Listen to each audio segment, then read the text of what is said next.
And I remember coming back to the States. It took me a while to get back to myself. And it's only happened to me twice, doing a play and doing this. Alrighty. Well, I am Grant from Screen Rant. It's great to see you again, Will, and to actually get to dive into some of the story specifics for this show. Yeah. Last time we had to dance around it a little bit. And that actually leads me into my first question. I mean, some actors enjoy the dance of getting to hide secrets. Others really hate them because they want to let it all out.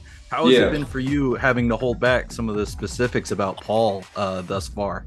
It's been great for me because you know, I want the audience to go on that journey. You know, audiences are smart, you know, and they don't want to be spoon-fed. So, you know, I don't want to tell them because then it's like watching a scary movie. If you tell me everything, then I can't be scared at the places that I want to be scared at. So that's been a joy of watching people just, you know, jump on to the series and being number one and letting people go on that journey. Well, I love that. And that's, I think one of the best things about Dancing Around the Secrets is building up that anticipation for what's to come. Yeah. Now, the reveal that Paul is alive is quite the shocking one, but also an exciting one, getting to see the journey that he has to take. What was it like for you when you saw that in the script and when you went into filming that specific moment? Well, when I got to Berlin, I only had the sides. And I just read episode 1, so I didn't know how much I existed in the series, but, you know, I knew that I would be around.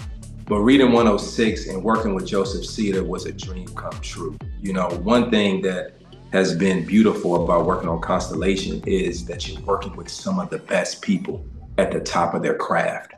And I'm a craftsmanship type of person. So, you know, to pull off him, to pull off Peter, to pull off Michelle, to pull off Numi, to work with Jonathan Banks, you know, those are things that, you know, you can live with as an artist for a lifetime. Doing that scene with Jonathan Banks was incredible.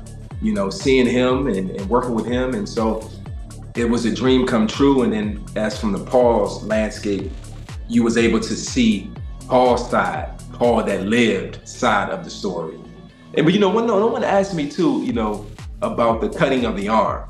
Because you know, that was the whole prosthetic and that being done and having to put that behind my back. And then now Paul in another reality has his arm, you know what I mean? And you see it in there, he kind of does things here and there like, you know, is this real or is it not real? So those are the things that I think Peter did a great job of really like leaving as Easter eggs. I love that. And so I actually did kind of want to talk about that in that in these different universes, we do see anything from subtly different personalities to outright major differences, especially with Jonathan Banks' character.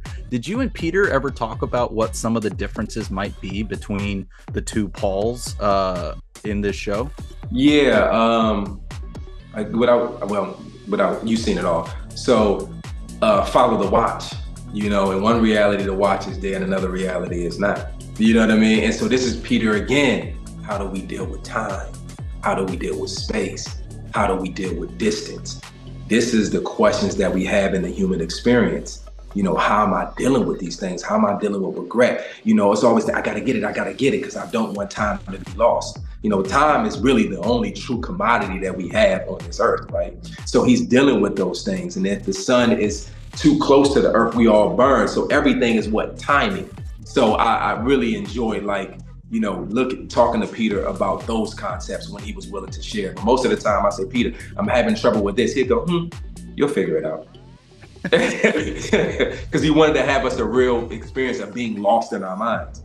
And I remember coming back to the States, it took me a while to get back to myself. And it's only happened to me twice, doing a play and doing this. It was like, you know, I'm around people, but I'm really not there. I'm still in Paul, you know, and I'm looking at it like, I remember hugging my kids for the first time. I have a 1-year-old and a 4-year-old. I'm hugging them, but you know, you hugging something and you kind of like, you hugging it, but you like, and I'm like, oh, I'm tripping. I was like, and Peter, I told Peter, I said, Peter, I think I'm tripping. He said, I'm sorry. You'll get through it. And that's the genius of his writing, you know. I mean, hey, if it embroiled you in the world, then it worked for your performance as well, because you definitely portrayed that well on screen. So talking from the family man's perspective, then, as we see Paul is alive, we see more with Rebecca and with Sadie. What was it like developing a family rapport with them, especially from the mindset of, well, wait, I thought I was dead. What's happening here? Both actresses are very brilliant at their job, and Sadie was just incredible to work with. And that scene when I get back to the house, anytime as an artist, when I go away and work and I come back, it's always, you're kind of distant. You're there, but you're not there. So those are some of the things that it has to be real for me. If it's real for me, then it'll be real for you. And so leaning into that, being in that scene, walking up, being at the table, and you're a little sharper with things. You're telling them, eat this, do this, so you're trying to find grounding in yourself. And I've done that in real life. So it was easy to kind of fall into, just to kind of think about those moments. And then what's at the table, and at the table is a family setting, and that's being fractured there. So you can tell that the family is fractured, that structure is fractured with Paul and it's fractured with Joe. And I believe Peter wanted to speak about those things. Like, how can I lay the foundation and hide the truths that I want to discuss by using space as a backdrop to talk about how do we really deal with family and that family nucleus and structure. It truly is a beautiful approach to that theme. So I'm still blown away by how he does it. You talked about Jonathan Banks, and yes. I even this, I don't want to necessarily spoil outright, but there's a moment later in the show with you two where he flips between Bud and Henry after something happens between the two of you.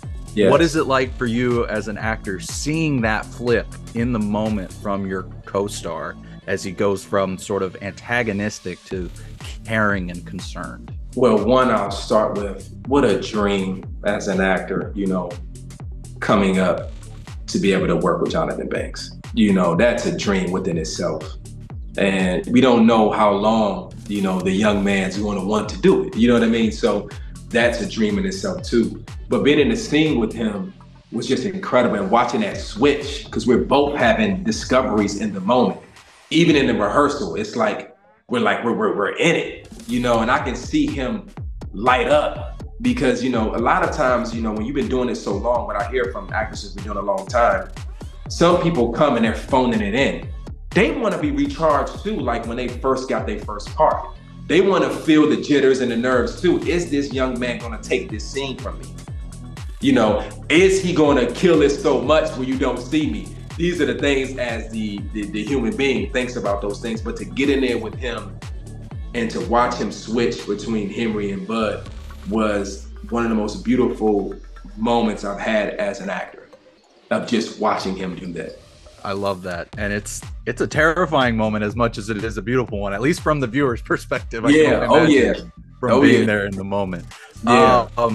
Now, this show leaves on a pretty, some would say, conclusive note. I think there are a lot of threads to continue in a season 2, especially regarding Paul. What do you think about returning for another season? I mean, have you had chats with Peter at all about what the future may hold for the show? Well, it took Peter 7 years to make this masterpiece and to bring it to life.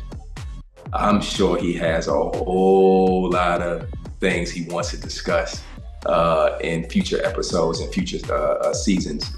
I'm excited to do it again. I would love to, dive back into Paul and uncover what else is there. Because Peter doesn't share as much. He'll come to you with 8 episodes and say, here is what I poured out, and I think you'll be great at it, So I'm excited to see where his mind will take us. I think we're on a journey, and also just seeing someone get something made and done. If you've been living with something so long, so many of us have ideas that we've been sitting on, and they're 7 years old. And to see him be able to do it on the biggest stage with Apple, and to shoot in Finland, Morocco, Germany, like, it's a dream come true. And I'm excited to help him continue to fulfill that dream. I hope you both get to continue to fill that dream, because I know I'd love to see more.